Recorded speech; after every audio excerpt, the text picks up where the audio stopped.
All right, everyone. Now we're going to be joined by Coach Crean, and we're going to start off with Jed May and then Anthony Dasher. Hey, Coach. I wanted to ask you specifically Get a little about. volume. Hold on one second. Can you give me a little Okay, volume? good. Hold on one second. There we go. I'll do it myself. There we go. We got it. I can control it. Go ahead. I'm sorry. Cool. I wanted to ask you specifically about Andrew Garcia tonight. You know, it seemed like he was coming up with big plays left and right, whether it's and ones on the offensive end. You know, I guess you turned to him to guard Tyson Walker a lot in the second half. Just what can you say about a guy like that and what he brings to this team, just making those huge plays on both ends of the court? Well, he showed again, he's a basketball player. Like I said to the team after the game, we showed ourselves on Saturday night that we could compete and be tough and have really good energy against a good, experienced big conference team in Cincinnati. And we could respond to that size differential. Well, tonight, not only did we learn how to get out of a hole, which we shouldn't have been in, but most importantly, we learned that we've got individual guys that can step up and change the game in an unnatural position. And that's one of the reasons that we spend so much time having bigger guys guard guards in practice, guards guard bigger guys. I've got to do an even better job of that now. We've gotten away from it a little bit. But Andrew Garcia, Ty Fagan, those guys really showed when we made the adjustments. We knew at some point inside of the game, the key to guarding Tyson Walker was going to be to make sure we put some length and size on him, some physicality. And we probably should have done it earlier. But when we did it with Andrew and we did it with Ty, and then we turned it into denying him in the second half, I thought it really turned the game. Hey, Coach, again, just kind of what I'm going to ask you about as well for the defense. Is that a purple sweatshirt? That's not an LSU sweatshirt, is it? No, I just want my wife picked that for me tonight. I don't dress myself going to game. You don't pick out your own clothes? No, I don't. I'd be wearing Hawaiian shirts all the time if that were the case. Goodness gracious! You shouldn't give that up because I'm gonna ride with that. Go ahead. Okay, now let's get about how this team has been able to use this defense to kind of get things going. You talked about that several times this year and tonight, especially. That's really what kind of Sure. Well, the first half we didn't follow our game plan. We lost our energy. We were incredibly ready to play. I have no doubt about that. And they were excited to go, but it was almost like the air went out of our balloon when they made a couple shots and we turned it over. And then we became a step too slow defensively, and we overhelped, which was the number one key to the game, is to not overhelp, because the way number two finds the shooters.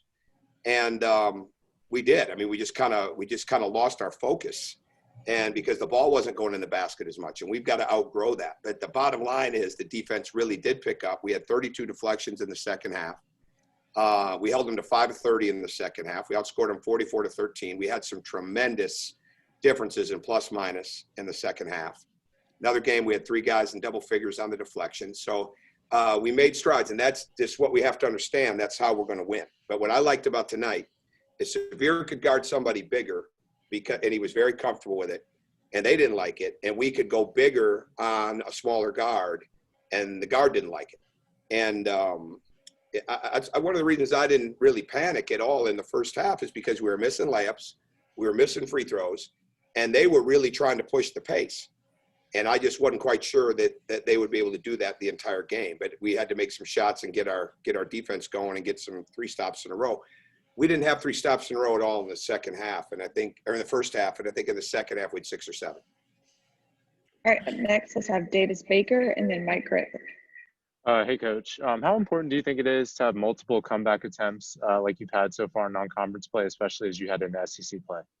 Well, I think it's huge. You don't like it when it's happening, but you certainly appreciate it when it's over, because there's a lot of different experiences, and we've had a lot of different experiences. And whether it's a pace game, whether we got to come back, whether we got to build on a lead, there's a ton of room for this team to get better. I mean, that is ultimately the bottom line, and putting 40 minutes together. But to learn those things and to have those experiences are really, really important, because I mean, if we go on the road and we get our head down like that, and we don't have moment, nobody changes momentum for us defensively or rebounding wise or talk wise, we'll get cracked.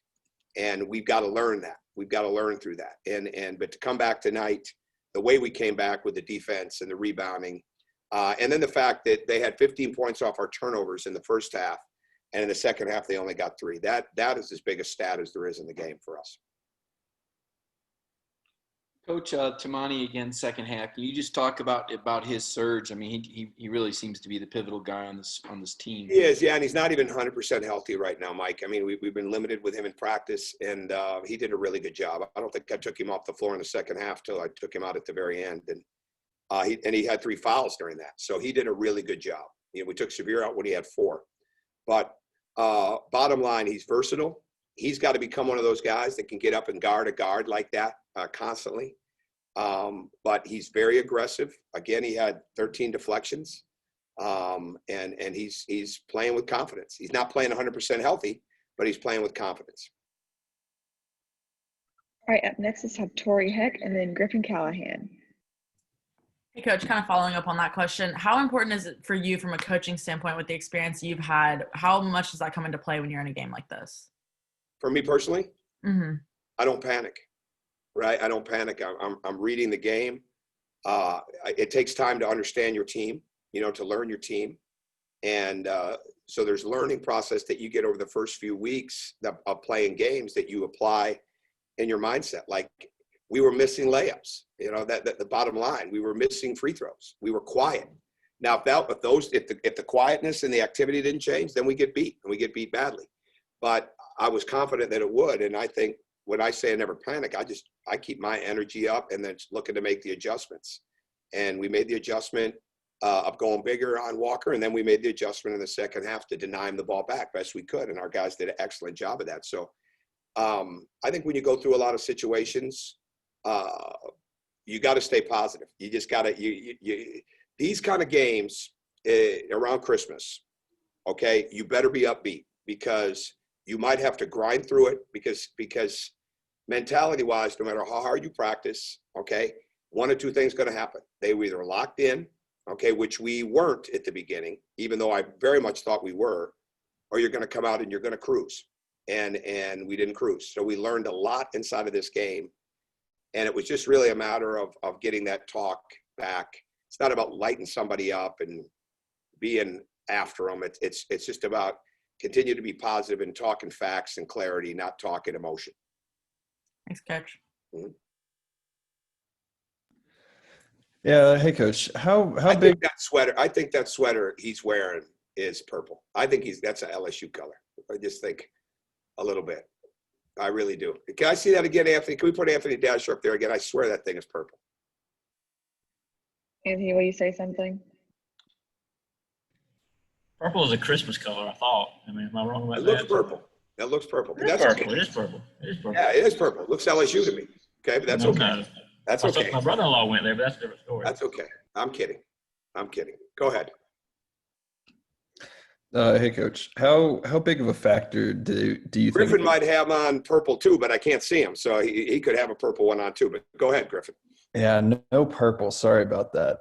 How big of a factor do you think that foul trouble was for you tonight with Xavier and Tumani? And then how big of a factor do you think it was in the comeback when Walker got his 4th foul? Oh, getting him his 4th foul was huge. It was absolutely huge, and we got him on the post up, which was big.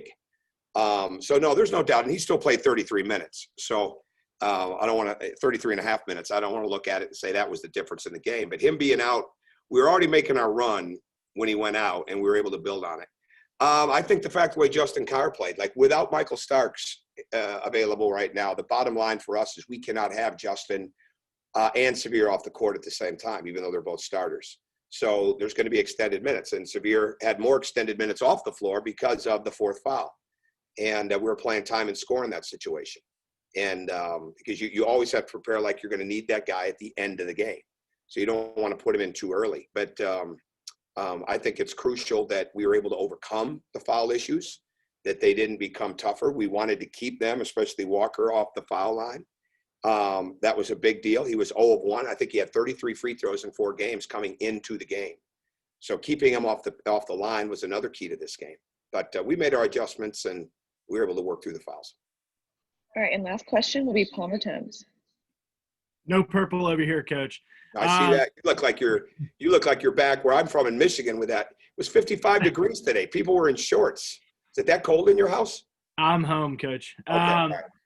You said you learned something about your team today. I guess first off, what would that be that you learned? And I guess second, we saw four threes made by some of the big guys. What does that say about the versatility of this offense that can happen? 5 different guys can lead the team in scoring over the course of a single game, and the confidence of your offense going into SEC play. Well, we got to get better offensively, big time. There's no doubt about that, and I think we will. And a big part of that's going to be our shooting. Decision making, quicker passing, one dribble earlier, in our shooting. And I think we made 4 threes in the first half. The good news is we held them down.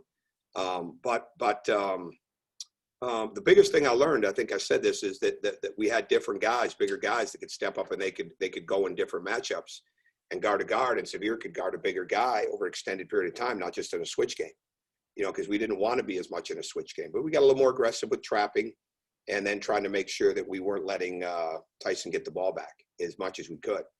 And that bothered him. And then 24 had a good game, but we were able to do a pretty good job of limiting him as well. All right, thanks, Coach. Thank you. Merry Christmas and happy holidays to everybody. Seriously. And I'm just teasing about the purple.